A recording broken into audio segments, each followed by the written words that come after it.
مقدمہ مؤلف تمام تعریفیں اللہ ہی کے لیے ہیں۔ ہم اسی کی حمد کرتے، اسی سے مدد چاہتے اور معافی مانگتے ہیں۔ ہم اپنے شرور نفس اور اعمال کی برائیوں سے اللہ کی پناہ چاہتے ہیں۔ جسے اللہ ہدایت دے اسے کوئی گمراہ نہیں کر سکتا، اور جسے وہ گمراہ کر دے اسے کوئی ہدایت نہیں دے سکتا۔ میں گواہی دیتا ہوں کہ اللہ کے سوا کوئی معبود نہیں، وہ اکیلا ہے، اس کا کوئی ساجی نہیں، اور میں گواہی دیتا ہوں کہ محمد صلی اللہ علیہ وسلم اس کے بندے اور رسول ہے۔ یا ایہا الذین آمنوا اتقوا اللہ حق تقاتہ ولا تموتن الا وانتم مسلمون۔ اے ایمان والو، اللہ سے اس طرح ڈرو جس طرح اس سے ڈرنے کا حق ہے، اور تمہیں موت نہ آئے مگر اس حالت میں کہ تم مسلمان ہو۔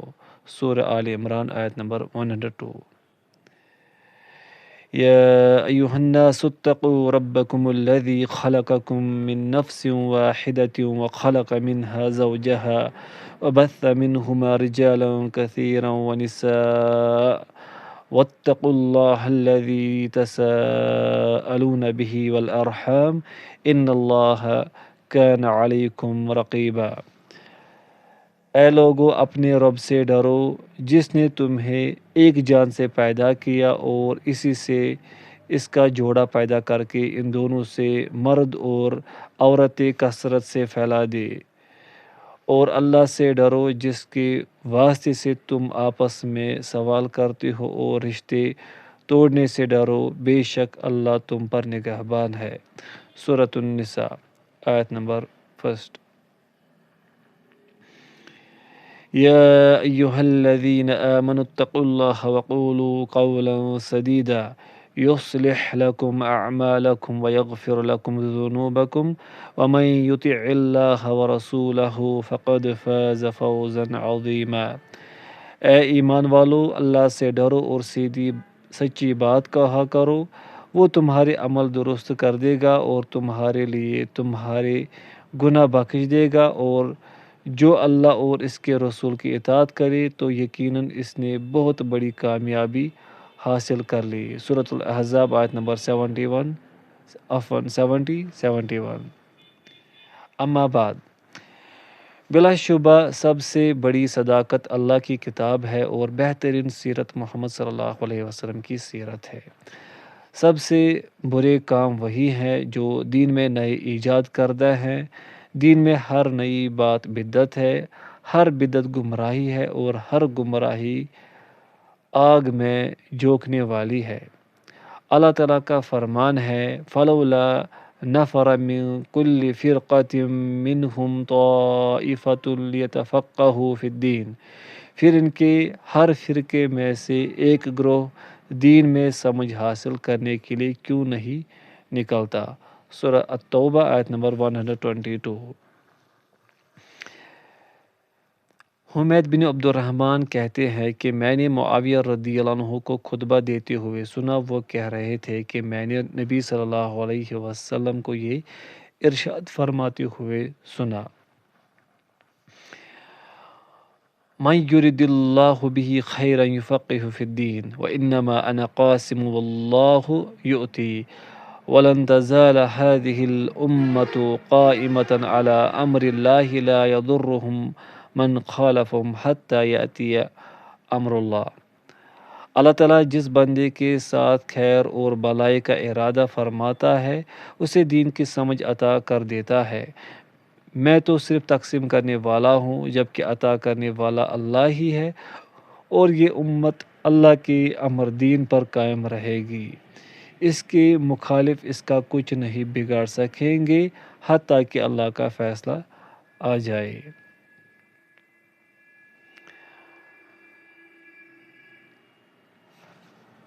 صحیح بخاری و صحیح مسلم۔ سیدنا ابن عباس رضی اللہ عنہما سے روایت ہے کہ رسول اللہ صلی اللہ علیہ وسلم نے فرمایا، جس شخص سے اللہ تعالیٰ خیر کا ارادہ فرما لے اسے دین کی سمجھ عطا فرما دیتا ہے۔ یہ روایت صحیح ہے، جامع ترمذی۔ اللہ تعالیٰ کا فرمان ہے یرفع اللہ الذین آمنوا منکم والذین اوتوا العلم درجات، اللہ ان لوگوں کو درجات کے لحاظ سے بلند کرے گا جو تم میں سے ایمان لائے اور جنہیں علم دیا گیا۔ سورۃ المجادلہ آیت نمبر 11۔ یعنی اللہ تعالیٰ صاحب علم مومن کو بے علم مومن پر دنیا میں فوقیت اور سربلندی عطا فرماتا ہے، اسے بڑی اچھی شہرت سے نوازتا ہے اور وہ آخرت میں بہت زیادہ ثواب پائے گا جو اس کے لیے جنت میں بلندی درجات کا باعث ہوگا۔ عامر بن واصلہ رضی اللہ عنہ سے روایت ہے کہ نافع بن عبد الحارث رضی اللہ عنہ عمر فاروق رضی اللہ عنہ سے مقام عصفان میں ملے۔ عمر رضی اللہ عنہ نے انہیں مکہ کا گورنر مقرر کیا ہوا تھا۔ عمر رضی اللہ عنہ نے ان سے پوچھا، آپ اہل وادی کا عامل کسے بنا کر آئے ہیں؟ انہوں نے جواب دیا، ابن ابزا کو۔ عمر رضی اللہ عنہ نے پوچھا، کون ابن ابزا؟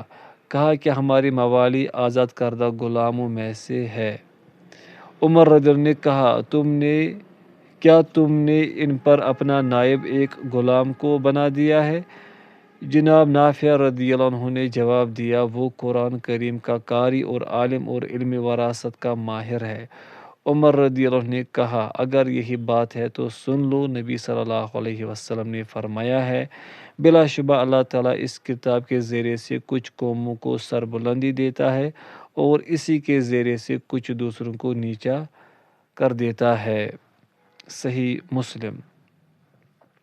حاشیہ، عصفان مکہ مکرمہ اور جحفہ مکہ کے درمیان ایک منزل اور گھاٹ کا نام ہے، اور اس کی وجہ تسمیہ یہ ہے کہ یہاں شدید سیلاب آتے تھے۔ معجم البلدان۔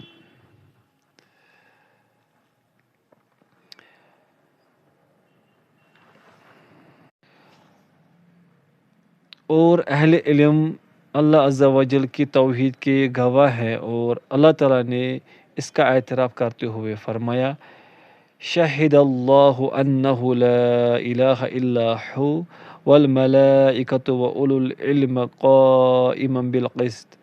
اللہ نے گواہی دی ہے کہ اس کے سوا کوئی معبود نہیں، اور فرشتوں اور اہل علم نے بھی گواہی دی ہے، درآں حالانکہ وہ انصاف کے ساتھ قائم ہے۔ سورہ آل عمران آیت نمبر 18۔ اللہ تعالیٰ نے اہل علم کی گواہی کو اپنی اور فرشتوں کی گواہی کے ساتھ ملا کر بیان فرمایا ہے۔ اس میں اہل علم کی بڑی قدر افزائی، شرف اور فضیلت ہے۔ اہل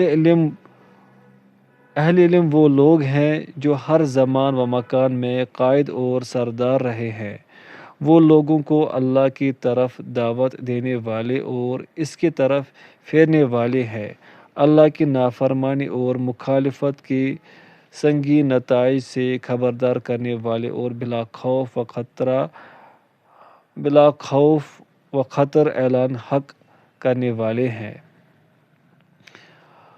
قارون کے مال اور جاہ و جلال سے مرعوب ہو کر جب لوگ آزمائش میں پڑ گئے اور تمنا کرنے لگے کہ کاش انہیں بھی قارون کی طرح مال و دولت حاصل ہو، تو علماء نے انہیں سمجھایا، جیسے کہ ارشاد باری تعالیٰ ہے، وَقَالَ الَّذِينَ أُوتُوا الْعِلْمَ وَيْلَكُمْ ثَوَابُ اللَّهِ خَيْرٌ لِمَنْ آمَنَ وَعَمِلَ صَالِحًا۔ اور جن لوگوں کو علم دیا گیا تھا انہوں نے کہا، افسوس تم پر، اس شخص کے لیے اللہ کا ثواب بہتر ہے جو ایمان لایا اور اس نے نیک عمل کیے۔ سورۃ القصص آیت نمبر 80۔ لہٰذا جو شخص دنیا اور آخرت میں فلاح کا آرزو مند ہے تو اسے چاہیے کہ اخلاص نیت سے علم اور دین میں رسوخ حاصل کرے۔ نبی صلی اللہ علیہ وسلم نے اس بارے میں نیت کی خرابی سے بہت ڈرایا ہے۔ سیدنا ابو ہریرہ رضی اللہ عنہ سے روایت ہے کہ رسول اللہ صلی اللہ علیہ وسلم نے فرمایا، جس نے کوئی ایسا علم حاصل کیا جس سے اللہ کی رضا حاصل کی جاتی ہے، مگر اس کی غرض یہ رہی کہ اس کے ذریعے سے دنیا کا مال و اسباب کما لے، تو ایسا آدمی قیامت کے دن جنت کی خوشبو بھی نہیں پائے گا۔ یہ روایت صحیح ہے، ابو داؤد۔ وغیرہ۔ سیدنا علی رضی اللہ عنہ نے ایک بار ان فتنوں کا ذکر کیا جو آخر زمانے میں ہوں گے، تو عمر رضی اللہ عنہ نے ان سے پوچھا، اے علی، یہ فتنے کب واقع ہوں گے؟ انہوں نے جواب دیا، جب فقاہت حاصل کی جائے گی مگر دین کے لیے نہیں، علم حاصل کیا جائے گا مگر عمل کے لیے نہیں، اور آخرت والے اعمال کے ذریعے سے دنیا طلب کی جائے گی۔ یہ اثر صحیح ہے، مصنف لعبد الرزاق وغیرہ۔ سیدنا جابر بن عبداللہ رضی اللہ عنہ سے روایت ہے کہ نبی صلی اللہ علیہ وسلم نے فرمایا، علم اس غرض سے نہ حاصل کرو کہ اس کے ذریعے سے دوسرے علماء پر فخر کرو یا بیوقوف لوگوں کے ساتھ جھگڑے کرو، یا اس کے ذریعے سے مجالس میں اعلیٰ مقام حاصل کرنے کی کوشش کرو۔ جس نے ایسا کیا تو اس کے لیے آگ ہے، آگ۔ یہ روایت صحیح ہے، سنن ابن ماجہ وغیرہ۔ ایک اور حدیث میں ان تین آدمیوں کے لیے بڑی سخت وعید آئی ہے جن کے اعمال ریاکاری نے خراب کر دیے اور انہیں مخلص لوگوں کی صف سے نکال کر جھوٹے نمائشی لوگوں کی فہرست میں شامل کر دیا۔ یہی وہ لوگ ہیں جن کے ساتھ قیامت کے دن سب سے پہلے جہنم کو بھڑکایا جائے گا۔ اللہم اجرنا من النار۔ ان میں سے ایک وہ آدمی ہوگا جس نے خود علم حاصل کیا، دوسروں کو سکھایا اور قرآن بھی پڑھتا رہا، چنانچہ اسے لایا جائے گا، اللہ تعالیٰ اسے اپنی نعمتیں یاد کرائے گا، وہ ان کا اقرار کرے گا، پھر اللہ تعالیٰ پوچھے گا، تو نے ان کے بدلے میں کیا عمل کیا؟ وہ کہے گا، میں نے علم حاصل کیا، اوروں کو سکھایا اور تیری رضا کے لیے قرآن پڑھا۔ اللہ فرمائے گا، تو جھوٹ بولتا ہے، تو نے اس غرض سے علم حاصل کیا تھا کہ تجھے عالم کہا جائے، تو نے قرآن اس لیے پڑھا کہ تجھے قاری کہا جائے، چنانچہ وہ کہہ دیا گیا۔ پھر حکم دیا جائے گا تو اسے منہ کے بل گھسیٹ کر آگ میں پھینک دیا جائے گا۔ صحیح مسلم۔ رسول اللہ صلی اللہ علیہ وسلم نے ہمیں قیامت کے ہولناک مناظر میں سے ایک نہایت خوفناک منظر بیان فرمایا ہے جس کا تعلق ایسے لوگوں سے ہے جن کا عمل ان کے علم کے منافی اور خلاف ہے۔ جناب ابو وائل سے روایت ہے کہ اسامہ رضی اللہ عنہ کہتے ہیں کہ میں نے رسول اللہ صلی اللہ علیہ وسلم سے سنا، آپ فرماتے تھے، ایک آدمی کو قیامت کے دن لایا جائے گا اور جہنم میں پھینک دیا جائے گا، تو آگ میں اس کی انتڑیاں نکل پڑیں گی اور وہ ان کے گرد اس طرح چکر کاٹے گا جیسے گدھا اپنی چکی کے ارد گرد گھومتا ہے۔ جہنمی لوگ اس کے پاس جمع ہو جائیں گے اور پوچھیں گے، اے فلاں شخص، کیا بات ہے؟ کیا تو ہمیں نیکی کا حکم نہ دیا کرتا تھا اور برائی سے نہ روکا کرتا تھا؟ وہ کہے گا، میں تمہیں تو نیکی کی تلقین کرتا تھا مگر خود نہیں کرتا تھا، تمہیں برائی سے روکتا تھا مگر خود برائی کا ارتکاب کرتا تھا۔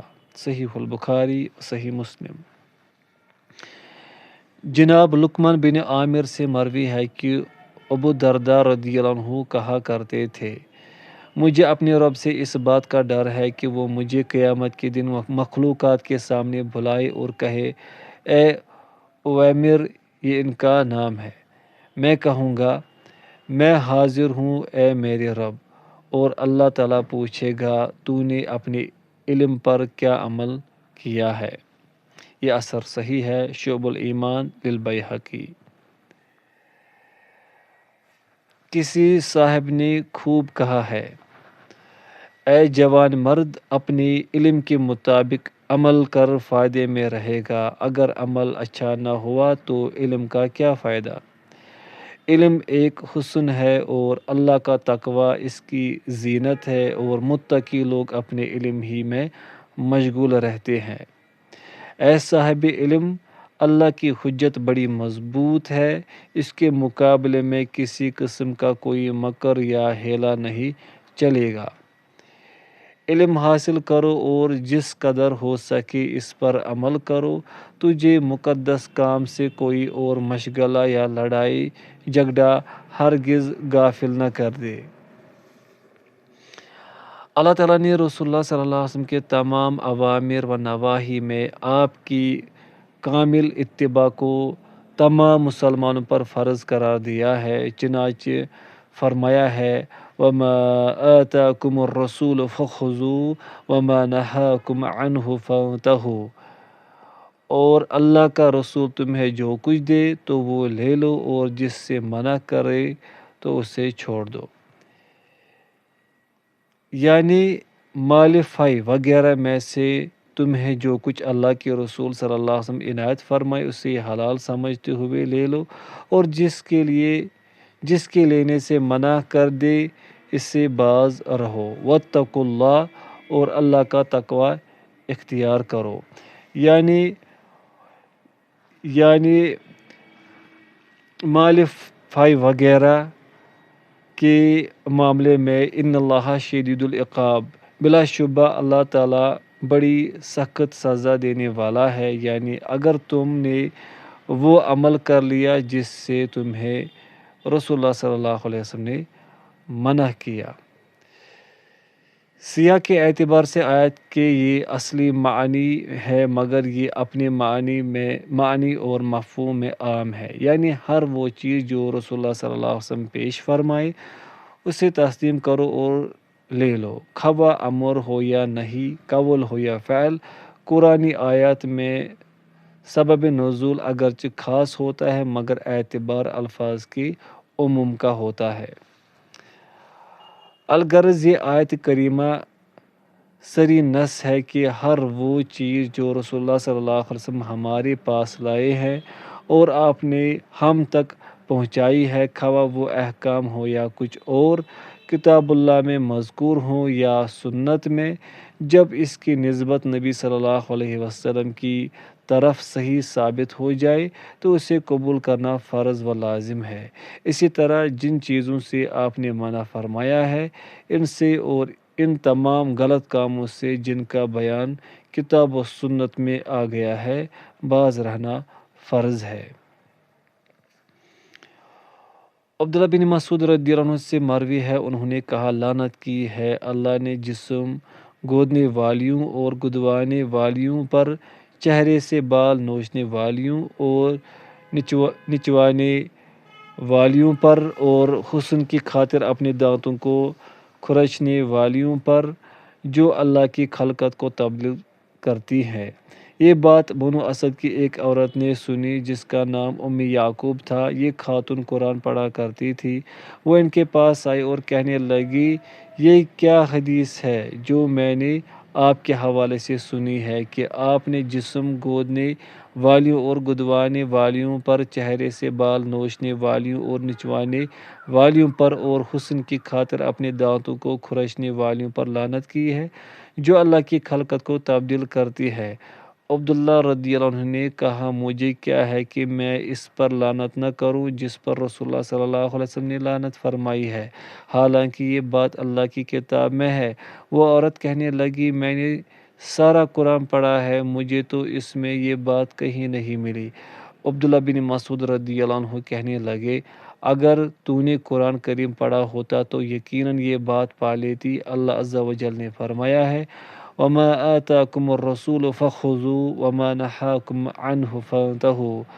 اور اللہ کا رسول تمہیں جو کچھ دے وہ لے لو اور جس سے منع کرے تو اسے چھوڑ دو۔ سورۃ الحشر آیت نمبر 7۔ پھر وہ عورت کہنے لگی ان ممنوعہ باتوں میں سے کچھ چیزیں تو تمہاری بیوی میں بھی پائی جاتی ہیں۔ انہوں نے کہا جاؤ اور دیکھ لو۔ چنانچہ وہ عبداللہ کی بیوی کے ہاں گئی مگر کوئی ایسی چیز نہ پا سکی جس کی ممانعت کی گئی تھی۔ پھر وہ عبداللہ کے پاس لوٹ آئی اور کہنے لگی میں نے آپ کی اہلیہ میں کوئی ممنوعہ چیز نہیں دیکھی۔ تو عبداللہ رضی اللہ عنہ نے فرمایا اگر اس میں کوئی ایسی ممنوعہ بات ہوتی تو ہم اس سے باہمی تعلقات نہ رکھتے بلکہ اسے طلاق دے دیتے۔ صحیح مسلم۔ اللہ تعالیٰ کا فرمان ہے فَإِن تَنَازَعْتُمْ فِي شَيْءٍ فَرُدُّوهُ إِلَى اللَّهِ وَالرَّسُولِ إِن كُنتُمْ تُؤْمِنُونَ بِاللَّهِ وَالْيَوْمِ الْآخِرِ۔ پھر اگر تم باہم کسی چیز میں اختلاف کرو تو اسے اللہ اور اس کے رسول کی طرف لوٹا دو اگر تم واقعی اللہ اور آخرت کے دن پر ایمان رکھتے ہو۔ سورۃ النساء آیت نمبر 4۔ یعنی اے مومنو، اگر تمہارا کسی دینی معاملے میں اختلاف ہو جائے تو اسے اللہ کی طرف لوٹاؤ، یعنی کتاب اللہ سے اللہ کا حکم معلوم کرو اور رسول اللہ صلی اللہ علیہ وسلم کے پاس جا کر ان سے اس کا حکم معلوم کرو۔ اگر وہ وفات پا جائے تو ان کی سنت میں تلاش کرو۔ سیدنا ابو ہریرہ رضی اللہ عنہ سے منقول ہے کہ رسول اللہ صلی اللہ علیہ وسلم نے فرمایا، میں نے تمہیں جس چیز سے روکا ہے اس سے باز رہو اور جس کا حکم دیا ہے اس پر اپنی استطاعت کے مطابق عمل کرو۔ تم سے پہلے لوگ اسی لیے ہلاک ہو گئے کہ وہ سوالات بہت اٹھاتے تھے اور اپنے انبیاء سے اختلاف کرتے تھے۔ صحیح مسلم۔ ابو رافع رضی اللہ عنہ بیان کرتے ہیں کہ نبی اکرم صلی اللہ علیہ وسلم نے فرمایا، میں تم میں سے کسی کو ہرگز ایسا نہ پاؤں کہ وہ اپنے تخت پر تکیہ لگائے ہو، اس کے پاس میرے احکام میں سے کوئی بات پہنچے جس کا میں نے حکم دیا ہو یا اس سے منع کیا ہو تو وہ کہنے لگے، ہمیں نہیں معلوم، ہم تو کتاب اللہ قرآن میں جو پائیں گے اسی کی اتباع کریں گے۔ یہ روایت صحیح ہے، ابو داؤد وغیرہ۔ اللہ تعالیٰ نے رسول اللہ صلی اللہ علیہ وسلم کے حکم کی خلاف ورزی سے ڈراتے ہوئے فرمایا، فَلْيَحْذَرِ الَّذِينَ يُخَالِفُونَ عَنْ أَمْرِهِ أَن تُصِيبَهُمْ فِتْنَةٌ أَوْ يُصِيبَهُمْ عَذَابٌ أَلِيمٌ۔ لہٰذا چاہیے کہ جو لوگ اس کے حکم کی خلاف ورزی کرتے ہیں اس بات سے ڈرے کہ انہیں کوئی آزمائش آ پڑے یا انہیں دردناک عذاب آ لے۔ سورۃ النور آیت نمبر 63۔ ابو موسیٰ رضی اللہ عنہ بیان کرتے ہیں کہ نبی اکرم صلی اللہ علیہ وسلم نے فرمایا، میری اور اس چیز کی مثال جو اللہ نے مجھے دے کر بھیجا ہے اس آدمی کی طرح ہے جو ایک قوم کے پاس آیا اور کہا، اے میری قوم، میں نے ایک لشکر اپنی آنکھوں سے دیکھا ہے، میں تمہیں واضح طور پر ڈرانے والا ہوں، لہٰذا تم جلدی سے نکل بھاگو۔ تو اس کی قوم میں سے ایک طبقے نے اس کی بات مان لی اور وہ شروع رات ہی نکل گئے، اطمینان سے چلتے رہے اور نجات پا گئے، اور ان میں سے ایک گروہ نے اسے جھوٹا سمجھا، وہ اپنی جگہوں پر اڑے رہے۔ صبح کو لشکر نے حملہ کر کے انہیں ہلاک اور نیست و نابود کر ڈالا۔ یہی مثال ہے اس کی جس نے میری اطاعت کی اور جو میں لایا ہوں اس کی پیروی کی، اور اس فرد کی جس نے میری نافرمانی کی اور جو حق میں لے کر آیا ہوں اسے جھٹلایا۔ صحیح البخاری و صحیح مسلم۔ اللہ تعالیٰ نے قرآن کریم میں بار بار نبی صلی اللہ علیہ وسلم کی اطاعت کو اپنی اطاعت کے ساتھ ملا کر بیان فرمایا ہے۔ مثلاً اللہ تعالیٰ نے فرمایا، وَأَطِیعُوا اللَّهَ وَالرَّسُولَ لَعَلَّکُمْ تُرْحَمُونَ، اور اللہ اور اس کے رسول کی فرما برداری کرو تاکہ تم پر رحم کیا جائے۔ سورہ آل عمران آیت نمبر 132۔ ابو ہریرہ رضی اللہ عنہ سے روایت ہے کہ رسول اللہ صلی اللہ علیہ وسلم نے فرمایا، میری ساری امت جنت میں داخل ہو جائے گی مگر جس نے انکار کر دیا۔ صحابہ نے پوچھا، اے اللہ کے رسول، کون ہے جو انکار کرے گا؟ فرمایا، جو میری اطاعت کرے گا وہ جنت میں داخل ہو جائے گا، اور جو میری نافرمانی کرے گا تو وہی انکار کرتا ہے۔ صحیح البخاری۔ اللہ تعالیٰ نے اس بات کی ترغیب دی ہے کہ نبی صلی اللہ علیہ وسلم جس چیز کی دعوت دے اسے قبول کر لیا جائے۔ چنانچہ فرمایا، یا ایھا الذین آمنوا استجیبوا للہ وللرسول اذا دعاکم لما یحییکم۔ اے ایمان والو، تم اللہ اور رسول کی بات کو قبول کرو جب وہ تمہیں اس امر کے لیے بلائے جو تمہیں زندگی بخشتا ہے۔ سورۃ الانفال آیت نمبر 24۔ اللہ تعالیٰ نے مومنوں کے لیے یہ بات کسی طرح جائز نہیں رکھی کہ وہ رسول اللہ صلی اللہ علیہ وسلم کے کسی بھی حکم یا امر کی خلاف ورزی کرے۔ فرمایا وَمَا كَانَ لِمُؤْمِنٍ وَلَا مُؤْمِنَةٍ إِذَا قَضَى اللَّهُ وَرَسُولُهُ أَمْرًا أَن يَكُونَ لَهُمُ الْخِيَرَةُ مِنْ أَمْرِهِمْ وَمَن يَعْصِ اللَّهَ وَرَسُولَهُ فَقَدْ ضَلَّ ضَلَالًا مُبِينًا۔ اور کسی مومن مرد اور کسی مومن عورت کو یہ حق نہیں کہ جب اللہ اور اس کا رسول کسی معاملے کا فیصلہ کر دے تو ان کے لیے اپنے معاملے میں کوئی اختیار باقی رہے، اور جو اللہ اور اس کے رسول کی نافرمانی کرے تو وہ یقیناً کھلی گمراہی میں جا پڑا۔ سورۃ الاحزاب آیت نمبر 36۔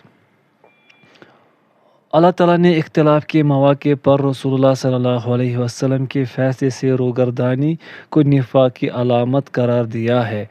فرمایا ترجمہ، اور جب وہ اللہ اور اس کے رسول کی طرف بلائے جاتے ہیں تاکہ وہ ان کے مابین فیصلہ کرے تو اچانک ان میں سے ایک فریق منہ موڑ لیتا ہے، اور اگر ان کے لیے حق فائدہ ہو تو وہ اس کی طرف فرما بردار ہو کر چلے آتے ہیں۔ کیا ان کے دلوں میں نفاق کا مرض ہے، یا وہ شک میں پڑے ہیں، یا انہیں اس بات کا خوف ہے کہ اللہ اور اس کا رسول ان پر ظلم کریں گے؟ نہیں، بلکہ وہ لوگ خود ہی ظالم ہیں۔ سورۃ النور آیت نمبر 48 تا 50۔ اللہ تعالیٰ نے قسم کھا کر ان لوگوں کے ایمان کی نفی کی ہے جو رسول اللہ صلی اللہ علیہ وسلم کو اپنے تمام تنازعات میں حاکم تسلیم نہ کرے۔ چنانچہ فرمایا فَلَا وَرَبِّكَ لَا يُؤْمِنُونَ حَتَّى يُحَكِّمُوكَ فِي مَا شَجَرَ بَيْنَهُمْ ثُمَّ لَا يَجِدُوا فِي أَنفُسِهِمْ حَرَجًا مِّمَّا قَضَيْتَ وَيُسَلِّمُوا تَسْلِيمًا۔ اے نبی، آپ کے رب کی قسم، یہ لوگ اس وقت تک مومن نہیں ہو سکتے جب تک کہ یہ آپ کو اپنے باہمی جھگڑوں میں حاکم نہ مان لے۔ پھر صرف اتنا ہی نہیں بلکہ یہ اپنے دلوں میں اس فیصلے کے بارے میں کوئی کھٹک بھی محسوس نہ کرے جو آپ نے کیا ہے، اور اسے خوشی خوشی تسلیم کر لے۔ سورۃ النساء آیت نمبر 65۔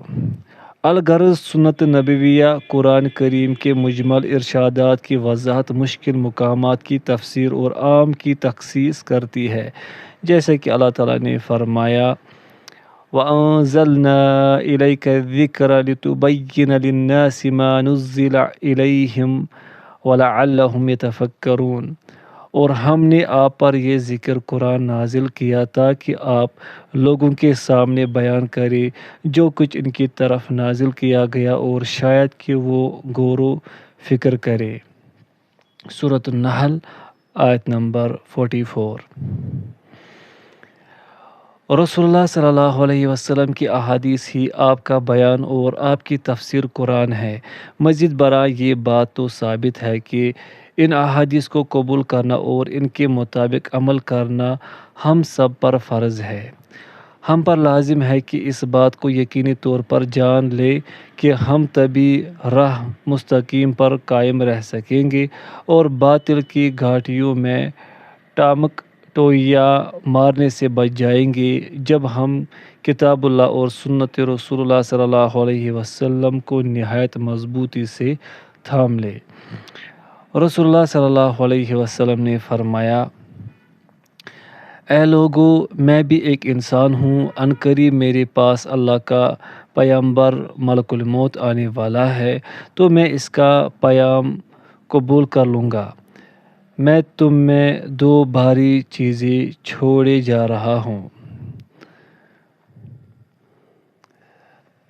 حاشیہ: آپ نے کتاب اللہ اور اہل بیت کو ثقلین دو بھاری چیزوں سے موسوم فرمایا، کیونکہ ان کا قبول کرنا اور ان کے مطابق عمل کرنا بھاری کام ہے یا ان کی شان اور عظمت کی تفخیم مراد ہے۔ النہایہ ابن الاثیر، حاشیہ مکمل ہوا۔ ان میں سے پہلی چیز اللہ کی کتاب ہے، اس میں ہدایت اور نور ہے، لہٰذا تم اللہ کی کتاب کو مضبوطی سے تھامے رکھنا۔ راوی حدیث زید بن ارقم رضی اللہ عنہ فرماتے ہیں، آپ نے کتاب اللہ کے متعلق بہت شوق دلایا اور اس کی ترغیب دی، پھر 3 مرتبہ فرمایا، اور میرے اہل بیت، حاشیہ، کیونکہ اہل بیت نے نبی صلی اللہ علیہ وسلم کی سنت کے علاوہ کسی اور چیز پر کبھی عمل نہیں کیا، لہذا ان کی طرف نسبت یا تو ان کے عمل کی وجہ سے ہے یا ان کی اختیار و استنباط کی بنا پر ہے، اور اسی وجہ سے اس حدیث میں قرآن کے مقابلے میں اہل بیت کا ذکر کیا گیا ہے۔ حاشیہ مکمل ہوا۔ اور میرے اہل بیت، میں تمہیں اپنے اہل بیت کے بارے میں اللہ کی یاد دلاتا ہوں، میں تمہیں اپنے اہل بیت کے بارے میں اللہ کی یاد دلاتا ہوں، میں تمہیں اپنے اہل بیت کے بارے میں اللہ کی یاد دلاتا ہوں۔ صحیح مسلم۔ رسول اللہ صلی اللہ علیہ وسلم نے فرمایا، اے لوگو، میں تم میں وہ چیز چھوڑے جا رہا ہوں، اگر تم اسے مضبوطی سے تھامے رہے تو کبھی گمراہ نہ ہوں گے۔ وہ چیز ہے اللہ کی کتاب اور اس کے نبی صلی اللہ علیہ وسلم کی سنت۔ یہ روایت صحیح ہے، مستدرک للحاکم۔ لہٰذا جس نے کتاب و سنت کی خلاف ورزی کی وہ بہت دور کی گمراہی میں جا پڑا اور بہت بڑے خسارے سے دوچار ہوا، اور جس نے کتاب و سنت کو مضبوطی سے تھام لیا اس نے ایک مستحکم کنڈا پکڑ لیا اور دنیا اور آخرت کی ہر خیر سے بہرور ہوا۔ عمر بن عبدالعزیز رحمہ اللہ نے فرمایا، رسول اللہ صلی اللہ علیہ وسلم اور آپ کے بعد آپ کے خلفائے راشدین نے معروف طریقے اختیار کیے ہیں جنہیں روبہ عمل لانا کتاب اللہ کی تصدیق، اللہ کی اطاعت اور اللہ کے دین کی تقویت ہے۔ کسی کو ان میں تغیر و تبدل کا ہرگز کوئی حق نہیں، بلکہ جو ان کی مخالفت کرے اس کی رائے کو نظر انداز کر دینا چاہیے۔ جس نے ان کی پیروی کی وہی ہدایت یافتہ ہے، جس نے ان کے ذریعے سے مدد حاصل کی وہی منصور و مظفر ہے، اور جس نے ان کی مخالفت کی اور مومنوں کی راہ چھوڑ کے غیروں کی راہ اختیار کی تو اللہ اسے ادھر ہی موڑ دے گا جدھر اس نے منہ کیا ہے، اور اسے جہنم میں داخل کرے گا جو بہت برا ٹھکانہ ہے۔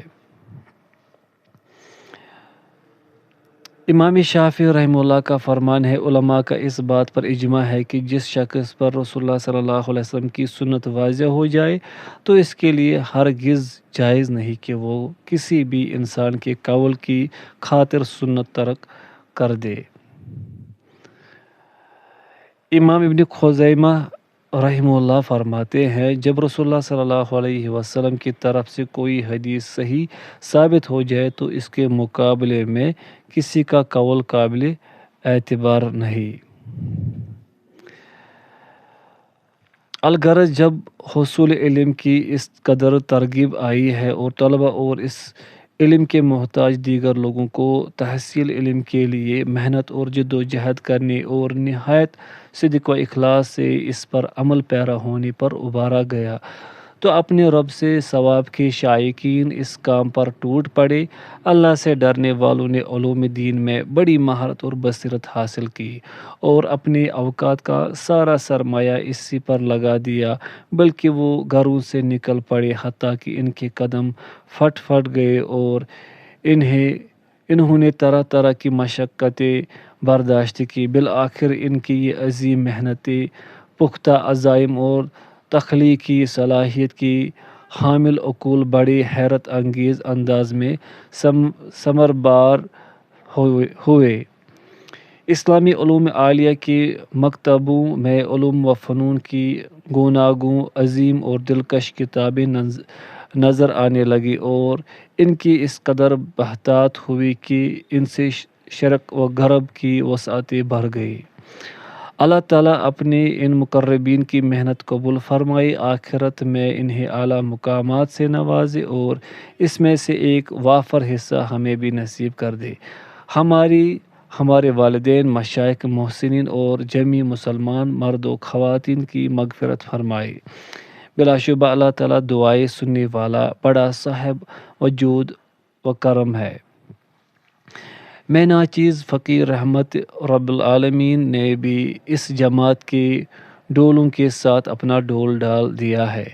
باوجود یہ کہ میں نہایت عاجز اور ضعیف ہوں، فرصت بھی میسر نہیں ہے، میں کسی سند، شہادت یا لقب کی طلب نہیں رکھتا، بلکہ اصل طلب اس ثواب کی ہے جو اللہ نے اپنے ان بندوں کے لیے مقدر فرمایا ہے، جو لوگوں کو خیر کی تعلیم دیتے ہیں، اور ڈر ہے اس عذاب شدید کا جو علم چھپانے والوں کے لیے تیار ہے۔ اسی طرح اس دین کی خدمت مقصود ہے جس کے باعث اللہ نے ہمیں عزت بخشی ہے۔ میں تو دعوت اللہ کے مبارک عمل میں حصے دار بننا چاہتا ہوں۔ اس فضیلت کی چاہت ہے جو اعلاء کلمت الحق میں رکھی گئی ہے، اور جہالت اور جنود باطلہ کا مقابلہ کرنا چاہتا ہوں تاکہ باطل کا کلمہ مٹ جائے اور اللہ اور اس کے رسول کی بات سمجھنے کا دریچہ کھل جائے، تمام مسلمان کتاب و سنت پر اکٹھے ہو جائے اور باہمی اختلافات اور مذہبی فرقہ بندیوں کی جڑ کٹ جائے۔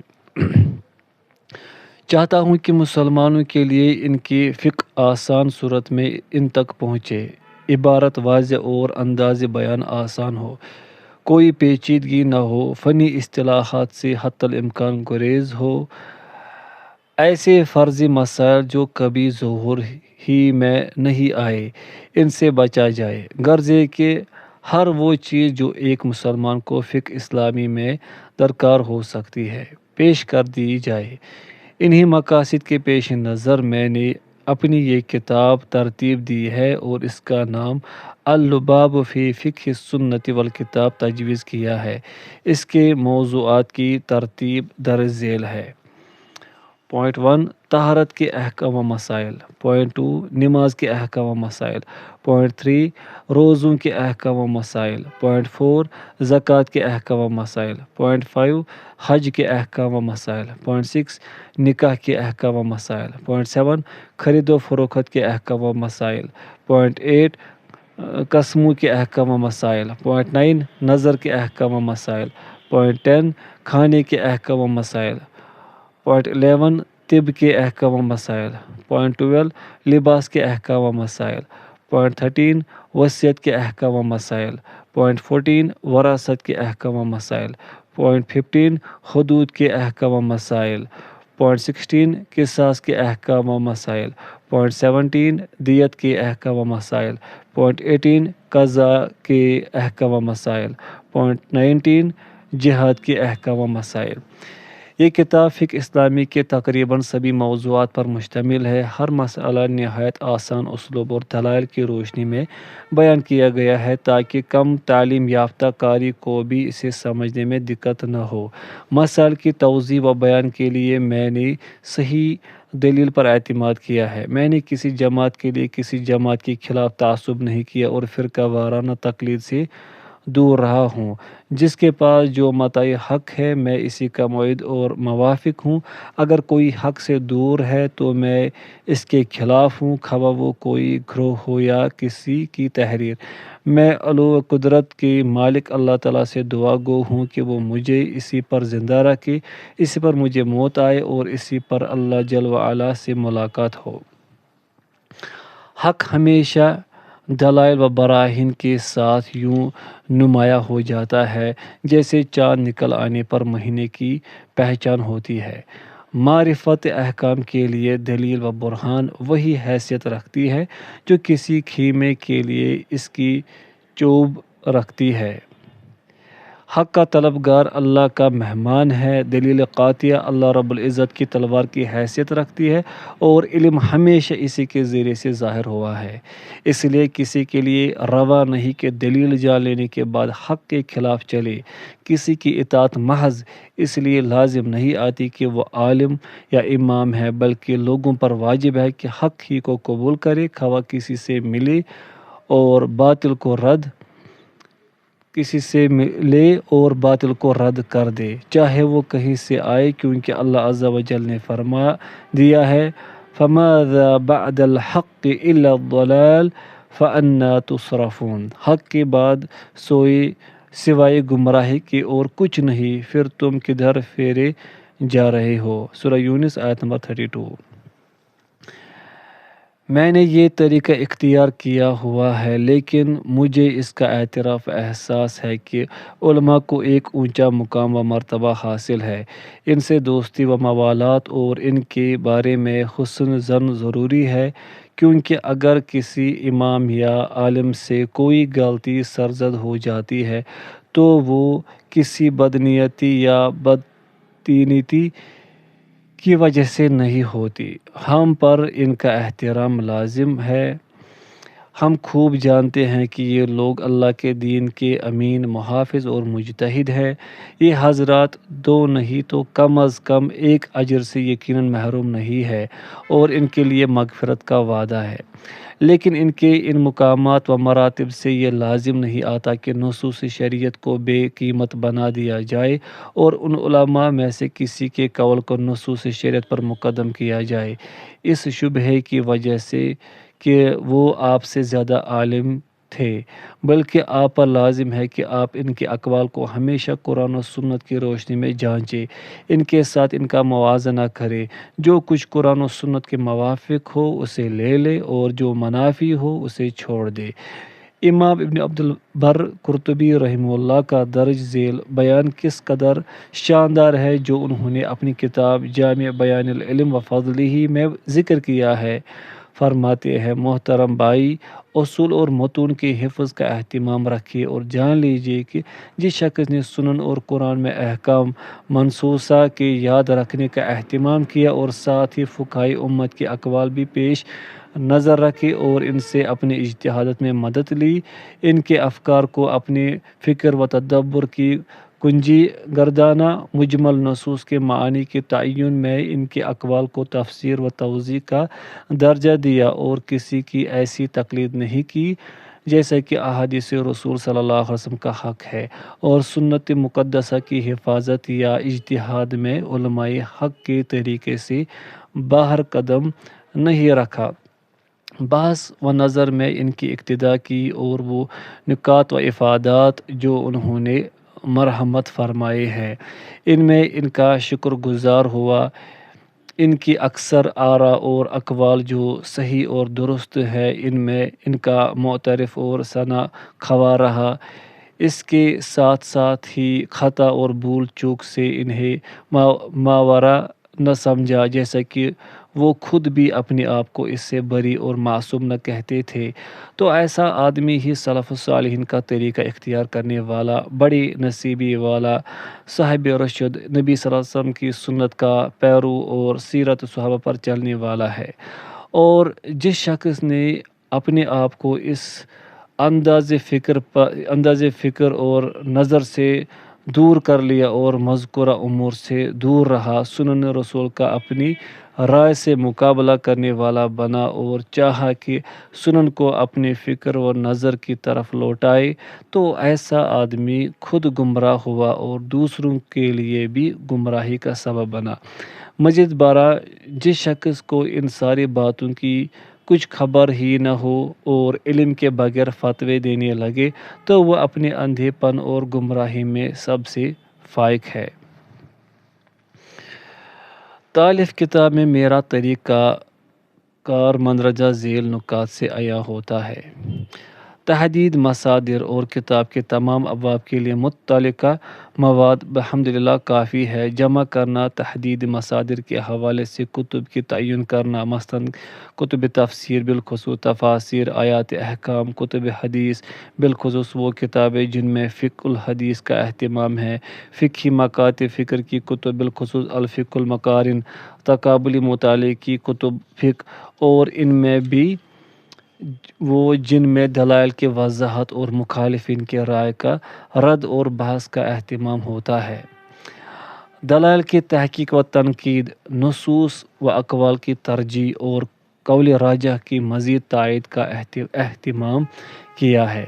حقیقت یہ ہے کہ یہ تلفیق حاشیہ کسی عمل کو اس انداز میں کرنا کہ اس میں کئی مذاہب کو جمع کیا گیا ہو، جبکہ کسی مذہب میں بھی وہ عمل الگ اور مستقل طور پر درست نہ ہو، تلفیق کہلاتا ہے۔ حاشیہ مکمل ہوا۔ یہ تلفیق نہیں ہے بلکہ یہ دلیل کی پیروی ہے، جہاں سے بھی وہ ملی میں نے اس کی اتباع کی اور واضح حق کی پیروی کی۔ تخریج احادیث اور صحت و ضعف کے لحاظ سے ہر ایک کے مرتبے کی نشاندہی کی ہے۔ قابل ذکر بات یہ ہے کہ بطور دلیل احادیث میں سے میں نے صحیح یا حسن احادیث ہی پر اعتماد کیا ہے اور ضعیف کو رد کر دیا ہے، حتیٰ کہ فضائل اعمال میں بھی اسے قبول نہیں کیا۔ صحابی کی مرسل کو قبول کیا ہے، خبر واحد کو عمل اہل مدینہ پر ترجیح دی ہے، خبر واحد کو میں نے معتبر جانا ہے، چاہے وہ قیاس یا معروف اصولوں کے مطابق نہ ہو۔ مزید بارہ جہاں کہیں دیگر آثار کا ذکر ہوا ہے، ان کا درجہ صحت و ضعف بھی بیان کر دیا ہے۔ اجماع امت کو قابل احترام سمجھا ہے، بشرطے کہ وہ یقینی ہو اور اس کے بارے میں کسی طرح کا اختلاف ثابت نہ ہوا ہو۔ میں نے قیاس صحیح سے بھی کام لیا ہے، بشرطے کہ اصل اور فرع میں کوئی جامع علت واضح موجود ہو اور کوئی ظاہری یا خفی فرق نہ پایا جاتا ہو یا کوئی اور معارض نہ ہو۔ امام ابن تیمیہ رحمہ اللہ فرماتے ہیں، لفظ قیاس ایک مجمل لفظ ہے، اس میں صحیح اور فاسد دونوں طرح کے قیاس شامل ہوتے ہیں، اور قیاس صحیح وہی ہے جس کے ساتھ شریعت وارد ہوئی ہے۔ اور ان کے شاگرد رشید امام ابن قیم الجوزیہ رحمہ اللہ فرماتے ہیں، صحابہ کرام بالاتفاق قیاس کے قائل ہیں اور یہ شریعت کے اصولوں میں سے ایک ہے، اس سے کوئی فقیہ بے پرواہ نہیں ہو سکتا۔ الفاظ حدیث، اعلام، نام، القاب، اماکن یا دیگر ضروری اور مشکل کلمات کے ضبط اور اعراب کا اہتمام کیا ہے، بالخصوص اس موقع پر جبکہ کوئی کلمہ قاری کے لیے مشتبہ ہو۔ جدید فقہی مسائل شرعی اصول و قواعد اور فقہا کے اسالیب کی روشنی میں بیان کیے ہیں۔ ان سب گزارشات کے باوجود میں کسی سہو و خطا سے مبرہ اور اپنے معصوم ہونے کا دعویٰ نہیں کر سکتا۔ عصمت تو ان کے لیے ہے جنہیں اللہ تعالیٰ نے ان کے لیے خاص کیا ہے، یعنی انبیاء و رسول۔ میری گزارش بس اتنی ہی ہے کہ میں نے اس کتاب کی پیشکش میں صحیح معلومات اور ٹھوس دلائل کی فراہمی میں کسی کوتاہی سے کام نہیں لیا۔ رب ذوالجلال کے فضل سے میں امید کرتا ہوں کہ یہ کتاب میرے اور عام مسلمانوں کے لیے اس دنیا میں نہایت مفید اور آخرت میں باعث اجر ثابت ہوگی۔ اگر میں اپنے اس مقصد میں کامیاب رہا ہوں تو یہ بہت عمدہ بات اور اللہ عز و جل کا فضل و احسان ہے، اگر نتیجہ اس سے مختلف ہے تو میرے لیے یہی کافی ہے کہ میں نے ایک خیر کا ارادہ کیا اور اس کے لیے امکان بھر کوشش بھی کی۔ یقیناً اعمال کا اعتبار نیتوں ہی پر موقوف ہے۔ اے ہمارے پروردگار، ہمارے تمام اعمال صالح بنا دے اور یہ خاص تیرے ہی لیے ہوں، ان پر شرک کی پرچھائی بھی نہ پڑے۔ آمین۔ محمد صبحی بن حسن حلاق۔